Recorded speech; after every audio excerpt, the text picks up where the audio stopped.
From the silver veins of the Andes to the copper deserts of Chile, the world's richest mining dynasties have shaped industries, nations, and fortunes for generations.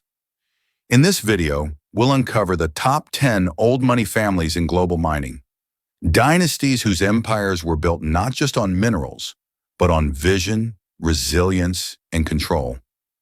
You'll meet the Hochschilds of Peru, the Keevils of Canada, the Lundins of Sweden, Mexico's Baillères and Larrea families, the Oppenheimers of South Africa, India's powerful Birlas, Russia's Potanins, Australia's Rineharts, and Chile's Luksic dynasty. Their stories are filled with risk, legacy, and massive influence. Stay with us because each chapter reveals how these families turned the Earth's resources into empires that continue to dominate today.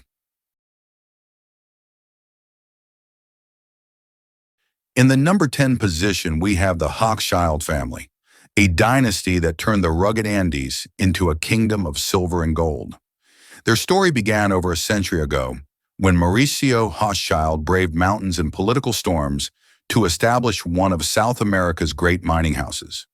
Today, Eduardo Hochschild carries that legacy forward, guiding Hochschild mining through precious metal booms and downturns alike. What makes them fascinating is not just their wealth, but their resilience, navigating shifting governments, market crashes, and environmental pressures while keeping their empire alive. Their operations stretch across Peru, Argentina, and Chile, producing the metals that power jewelry, technology, and even green energy. The Hochschilds prove that old money in mining isn't about luck. It's about endurance, vision, and knowing when to shift gears. And this is only the starting point of our countdown, because the fortunes ahead get even bigger. In the number 9 position, we have the Keevil family, the quiet power behind Teck Resources, one of Canada's largest mining giants. Their dynasty began in the 1960s when Norman Keevil Sr. transformed a modest mining outfit into a global force. But the genius of the Keevils wasn't just digging ore, it was building influence. Through clever use of dual-class shares, they maintained control of Teck even as it grew into a publicly traded heavyweight in copper, zinc, and steel-making coal. Today, Norman Keevil Jr. carries that torch, ensuring the family's vision still shapes the company's future. What keeps viewers hooked is how the Keevils mastered the balance between tradition and modern growth, staying rooted in family leadership while steering a corporation that fuels industries worldwide. Their story is proof that old money in mining isn't just about inheritance. It's about keeping the keys to the kingdom firmly in family hands. In the number 8 position, we have the Lundin family, a dynasty famous for turning bold risks into billion-dollar mining empires. It all began with Adolf H. Lundin, a Swedish-born pioneer who believed fortunes were hidden in the ground if you had the courage to chase them. His sons, Lucas and Ian, carried that vision worldwide, building a network of companies like Lundin Mining, Lundin Gold, and even ventures in oil and gas. What makes their story so gripping is their unique strategy. Find undervalued deposits in frontier regions, develop them, and spin them into powerhouse companies that attract global investors. From copper in Chile to gold in Ecuador, the Lundins made their name by spotting opportunities others ignored. Even after Lucas's passing, the family remains a symbol of resilience and ambition. The Lundins show that old money can still feel adventurous, constantly reinventing itself while keeping wealth rooted in the ground.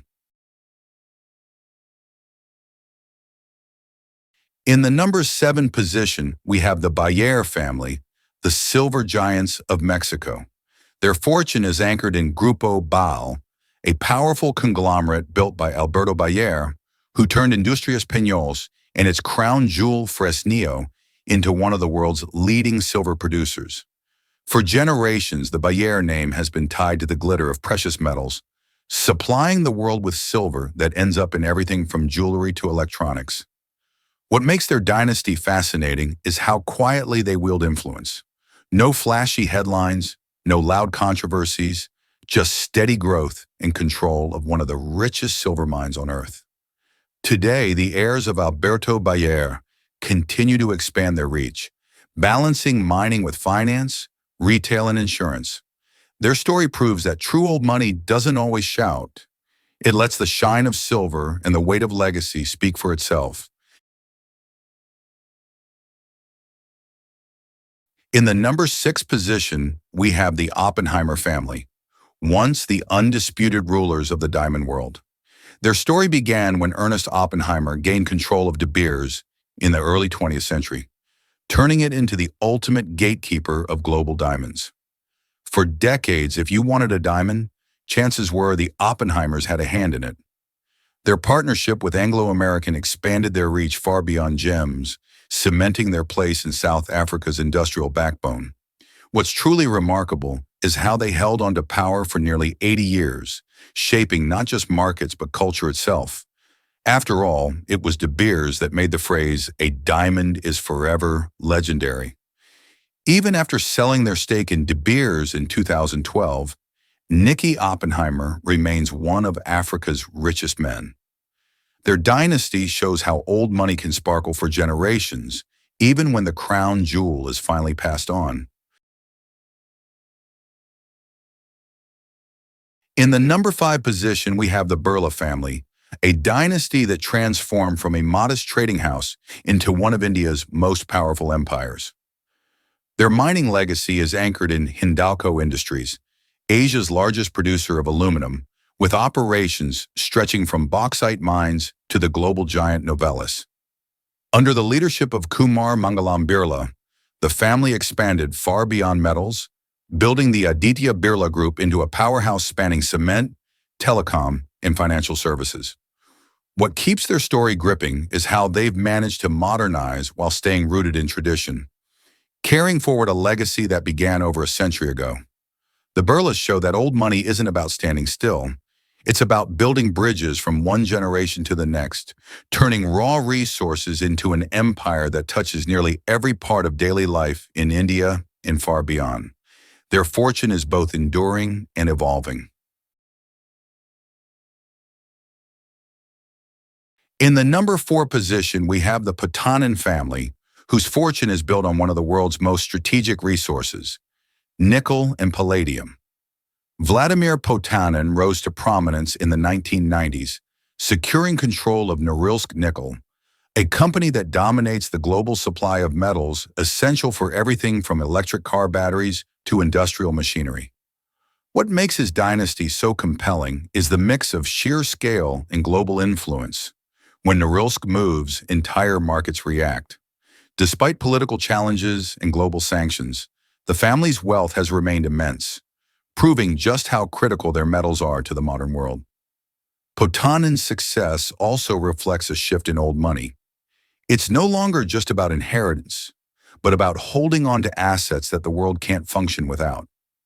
The Potanins remind us that in mining, power isn't just measured in dollars. It's measured in control of the future's raw materials. In the number 3 position, we have the Rineharts family, heirs to the Hancock prospecting empire, founded by Lang Hancock, the man who first uncovered Australia's massive iron ore riches. His daughter, Gina Rinehart, took that inheritance and turned it into a modern mining juggernaut.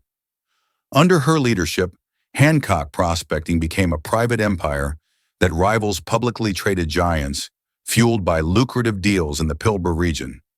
What makes their story magnetic is Gina's transformation from heiress to one of the world's most powerful businesswomen, Australia's richest person, commanding headlines and influence far beyond mining. Their fortune proves that a single resource, managed wisely, can build generational wealth. But beyond the iron ore, it's the family drama, the legal battles, and the fierce independence that keep people watching. The Rineharts show that old money doesn't just rest. It fights, it grows, and it leaves its mark on a nation's identity. In the number 2 position, we have the Larrea family, the copper kings of Mexico. Their wealth flows through Grupo Mexico, a mining powerhouse built by Jorge Larrea and expanded by his son, Germán Larrea, who is now one of the richest men in Latin America. At the heart of their empire is Southern Copper, one of the world's largest copper producers, with operations stretching across Mexico, Peru, and the United States. What makes the Larrea dynasty stand out is not just the scale of their mines, but the timing of their rise. Copper is in high demand for everything from electric vehicles to renewable energy grids. That means their fortune is tied directly to the industries shaping the future. While the family keeps a famously low profile, their empire speaks loudly. Steady growth, unmatched reserves, and an unshakable grip on one of the world's most vital metals.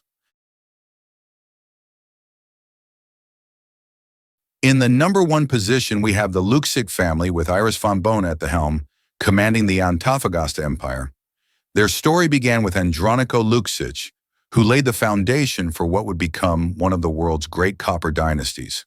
Today, Antofagasta plc is a global leader in copper production, rooted in Chile's mineral-rich deserts, empowering industries far beyond Latin America. What makes this family fascinating is not only their wealth, estimated at well over $30 billion, but their ability to expand across generations without losing control of their crown jewel. Iris Fontbona, one of the richest women in the world, carries the legacy with quiet strength, keeping the family's influence firmly intact. The Luksic dynasty is proof that old money in mining doesn't just survive, it thrives at the very top, turning copper into a fortune that dominates both Chile's economy and the global stage.